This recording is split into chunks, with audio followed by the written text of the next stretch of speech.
नमस्कार दोस्तों, प्राचीन समय की बात है।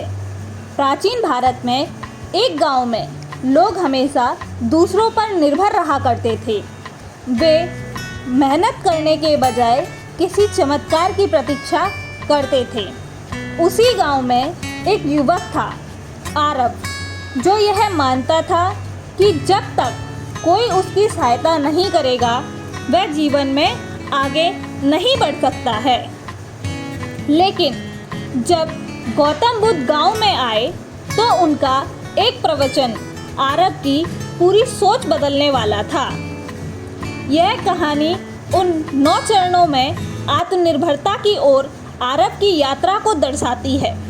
तो आइए जानते हैं पहला चरण है दूसरों पर निर्भरता की मानसिकता। आरव एक गरीब परिवार में जन्मा था। उसके माता पिता खेतों में मजदूरी किया करते थे, लेकिन गरीबी उनकी जिंदगी से कभी नहीं गई। हर दिन जब वह अपने माता पिता को कठिन श्रम करते देखता तो सोचता, हमारे पास कुछ भी नहीं है। जब तक कोई अमीर आदमी हमारी मदद नहीं करेगा हमारी ज़िंदगी नहीं बदलेगी, बस यूं ही चलती रहेगी। गांव में भी यही मानसिकता थी। जब कोई परेशानी आती तो लोग किसी राजा, जमींदार या देवता से मदद की उम्मीद किया करते। एक दिन गांव में खबर फैली कि गौतम बुद्ध प्रवचन देने आ रहे हैं। लोग आशा कर रहे थे कि शायद कोई चमत्कार होगा और उनके दुख दूर हो जाएंगे। आरव भी यह देखने गया कि बुद्ध क्या करते हैं। दूसरा चरण, बुद्ध का प्रश्न और जीवन बदलने वाला उत्तर। गौतम बुद्ध गांव में पहुंचे और उन्होंने प्रवचन की शुरुआत एक सवाल से की। यदि कोई व्यक्ति नदी पार करना चाहता है लेकिन किनारे बैठकर सिर्फ प्रार्थना करता रहे कि कोई उसे नदी पार करवा दे, तो क्या वह नदी पार कर पाएगा? गांव वालों ने उत्तर दिया, नहीं, उसे स्वयं प्रयास करना होगा। तो बुद्ध मुस्कुराए और बोले, फिर जीवन के संघर्षों में क्यों तुम दूसरों के सहारे की प्रतीक्षा करते हो? गांव वाले यह सुनकर चुप हो गए। यह सुनकर आरव सोचने पर मजबूर हुआ, क्या मैं भी यही गलती कर रहा हूँ? तीसरा चरण, मार्गदर्शन की खोज। प्रवचन समाप्त होने के बाद आरव बुद्ध के पास गया और बोला, भगवान, मैं बहुत गरीब हूँ, मेरे पास कुछ भी नहीं है, मैं क्या करूं? बुद्ध मुस्कुराए और बोले, क्या तुम्हारे पास 2 हाथ नहीं हैं? आरव, है भगवान। क्या तुम्हारे पास एक बुद्धि नहीं है? आरव, है भगवान। भगवान बुद्ध, फिर तुम गरीब कैसे हो? तुम जो चाहो कर सकते हो, लेकिन पहला कदम तुम्हें स्वयं उठाना होगा। आरव उलझन में पड़ गया। उसने कहा, लेकिन भगवान, मैं कुछ करूं भी तो कैसे? मेरे पास तो कोई साधन भी नहीं।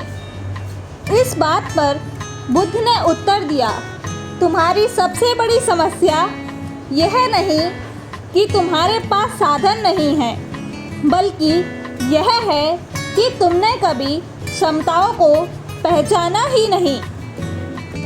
चरण 4, लकड़हारे की कथा और आत्मनिर्भरता का पाठ। बुद्ध ने एक कहानी सुनाई। एक गरीब लकड़हारा दिन भर सूखी लकड़ियां काटकर बेचता था। एक दिन एक साधु ने उसे कहा, तुम जंगल के भीतर क्यों नहीं जाते? हो सकता है वहाँ कुछ बहुमूल्य मिले। साधु की बात सुनकर लकड़हारे ने हिम्मत जुटाई और जंगल के भीतर गया। वहाँ उसे चंदन के वृक्ष मिले। अब वह सूखी लकड़ियों की जगह चंदन की लकड़ियाँ बेचकर अधिक धन कमाने लगा। कुछ समय बाद उसने और भीतर जाने का निर्णय लिया। वहाँ उसे एक गुफा मिली जिसमें सोने और रत्नों का भंडार था। समस्या यह नहीं कि लकड़हारा गरीब था, बल्कि यह थी कि उसने कभी अपनी क्षमताओं को पहचाना ही नहीं। यह कहानी सुनकर आरव को जैसे झटका सा लगा। उसने सोचा, क्या मैं भी लकड़हारे की तरह अपनी क्षमताओं को पहचान नहीं पा रहा हूँ? 5वां चरण, पहला कदम, आत्मनिर्भर बनने की शुरुआत। अब राघव ने तय किया कि वह अपने भाग्य को खुद बदलेगा। उसने गांव के पास पड़ी बंजर जमीन पर बागवानी करनी शुरू की। शुरुआत में लोग उस पर हंसे। एक गरीब लड़का खेती करेगा, यह असंभव है। लेकिन आरव ने हार नहीं मानी।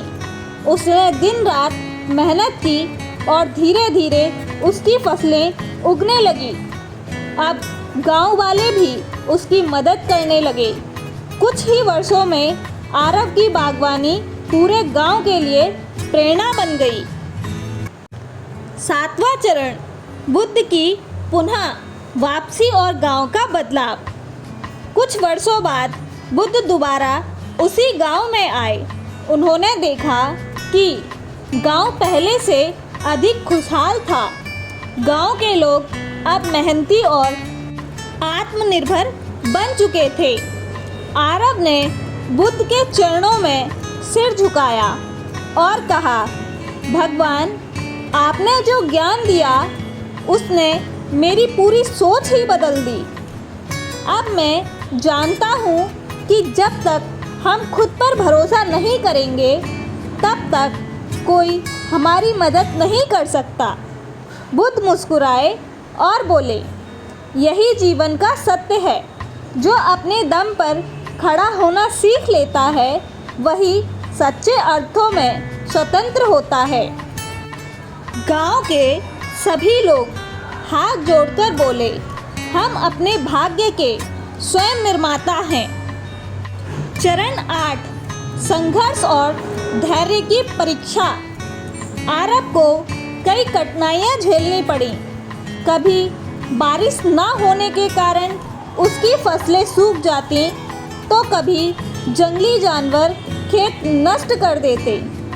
कभी लोगों की हंसी उसे हतोत्साहित करने लगती, लेकिन उसने बुद्ध की सीख याद रखी, रुकने से कुछ नहीं बदलेगा, आगे बढ़ने से ही रास्ता निकलेगा।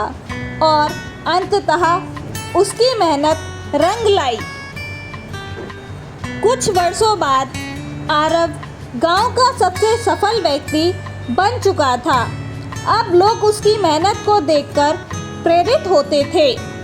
गांव के पहले जो लोग भाग्य को कोसते थे, वे अब मेहनत पर विश्वास करने लगे।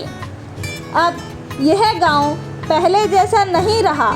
लोग खुद प्रयास करने लगे और आत्मनिर्भर बनने लगे। चरण 9, असहायता की मानसिकता।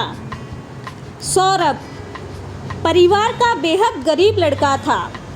उसके माता पिता दूसरों के खेतों में मजदूरी किया करते थे, लेकिन गरीबी फिर भी उसका पीछा नहीं छोड़ती थी।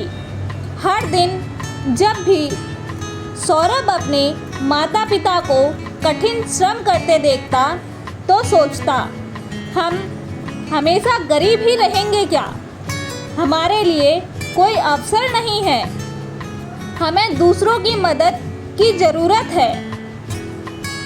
और उसका दोस्त करण भी इसी सोच में जीता था। दोनों अक्सर इसी तरह की बातें किया करते थे। करण, काश हमारे पास भी बहुत सारा धन होता तो हमें इतनी मेहनत नहीं करनी पड़ती। सौरभ: हाँ, लेकिन हमारे पास तो कुछ भी नहीं है। जब तक कोई हमें सहारा नहीं देगा हम आगे नहीं बढ़ सकेंगे। दोनों में बातें चल ही रही थी कि सौरभ को याद आया, अभी तो गौतम बुद्ध गांव में ही हैं, क्यों ना हम दोनों उनके पास चलें। तो वे दोनों भी उसी जगह जा पहुँचे जहाँ पर गौतम बुद्ध के प्रवचन चल रहे थे और वे भी बुद्ध के प्रवचन सुनने के लिए जा पहुँचे। गौतम बुद्ध सभी लोगों से प्रश्न कर रहे थे कि अगर कोई भी व्यक्ति किसी जगह जाकर बैठ जाए और सोचने लगे कि यह कार्य अपने आप हो जाए तो क्या वह कार्य अपने आप संभव है? फिर उन्होंने एक उदाहरण देते हुए कहा, यदि कोई व्यक्ति एक पेड़ के नीचे बैठा है और पेड़ बहुत ऊंचा है, उस पर फल लगे हुए हैं, क्या वह फल अपने आप उस व्यक्ति तक पहुंच सकता है? तो गांव के कुछ लोगों ने उत्तर दिया, नहीं। करण भी झट से बोला, नहीं गुरुदेव। तो गौतम बुद्ध मुस्कुराए और बोले, फिर जीवन के संघर्षों में क्यों तुम दूसरों की सहारे की प्रतीक्षा करते हो? सभी गांव वाले और सौरभ और करण भी चुप हो गए। सौरभ और करण सोचने लगे, बात तो एकदम सही कह रहे हैं। अगर हम स्वयं मेहनत करें तो हम कुछ अच्छा कर सकते हैं। इसी बात पर दोनों ने मिलकर कुछ खेतों में सब्जियां उगाईं। पहले तो कुछ गांव वाले उन दोनों का मजाक बनाने लगे, लेकिन उन दोनों ने हार ना मानते हुए अपने कार्य को पूरी लगन और निष्ठा से करते रहे। एक दिन उन दोनों ने अपनी सब्जियों को बाजार में ले जाकर बेचने की योजना बनाई और फिर वे दोनों साथ मिलकर सब्जियां बेचने लगे। देखते ही देखते उनकी सब्जियां दिन पर दिन बढ़ती गई और साथ ही बाजार में सब्जियों की मांग भी बढ़ने लगी।